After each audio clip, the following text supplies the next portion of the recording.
ईद के त्यौहार के इस उपलक्ष्य में मैं सभी को शुभकामनाएं देता हूं।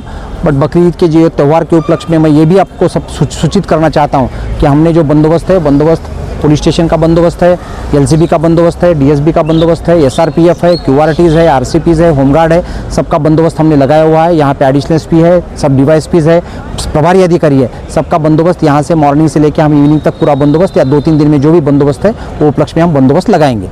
अकॉर्डिंगली मैं ये भी कहना चाहूँगा कि जो भी कायदे से जो भी आपको बताया गया है उसके अकॉर्डिंगली सबने अपना अपना वर्तन रखना चाहिए। सब लोगों ने उसके अनुसार वो जो है वो सब फॉलो करना चाहिए। ये मैं सबको आह्वान करूँगा और मैं यही चाहूँगा कि आपको बकरी ईद के त्यौहार के उपलक्ष्य में मैं सबको बधाई देता हूँ। कायदे का आपको पालन करना पड़ेगा और सब लोग जो है मुझे लगता है कि कायदे का पालन सब लोग करेंगे। धन्यवाद सर, थँक्यू। जी सर। उद्यापासून ईद आहे, तो बंदोबस्त कसा राहील आणि काय? बंदोबस्ताचं स्वरूप आपण बघितलं आहे की बंदोबस्तामध्ये जे आहे मोठ्या प्रमाणावरती मनुष्यबळ लावण्यात आलेलं आहे। ते मनुष्यबळामध्ये वेगवेगळे आहेत। आमच्याकडे रायट कंट्रोल पोलीस आमच्याकडे आहे, त्याच्यानंतर एसआरपीएफ आमच्याकडे आहे, होमगार्ड्स आहेत, पोलीस कर्मचारी आहेत, त्याचबरोबर जे आहे ते क्विक रिस्पॉन्स टीमसुद्धा वेगवेगळ्या ठिकाणी आम्ही लावणार आहोत। या अनुषंगानं बंदोबस्ताचं नियोजन जे आहे ते सर्व अधिकारी, अंमलदार, आमचे ॲडिशनल एसपी, त्याचबरोबर सर्व एसडीपीओज आणि सर्व प्रभारी अधिकारी हे बंदोबस्तामध्ये राहतील।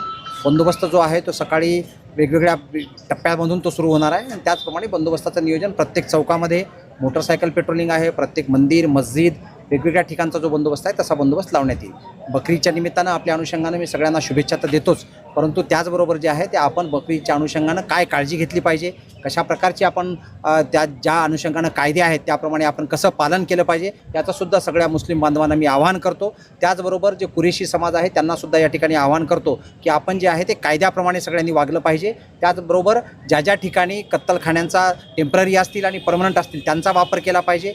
कुठेही जे रक्तमिश्रित पाणी आहे ते कुठल्याही ठिकाणी अशा वेगळ्या ठिकाणी जाणार नाही याच्याबद्दलचा आपण शोष खड्डे केले पाहिजे आणि त्याप्रमाणे त्याचा वापर होणं अत्यंत आवश्यक आहे आणि कायद्यानुसार त्या सगळ्या गोष्टी होणं अत्यंत आवश्यक आहे, जेणेकरून आमचे पोलीस बांधव जे आहेत ते प्रत्येक गल्लीमध्ये जेव्हा फिरतील तेव्हा ह्या गोष्टी त्यांना योग्य पद्धतीने निदर्शनास आलेल्या पाहिजे।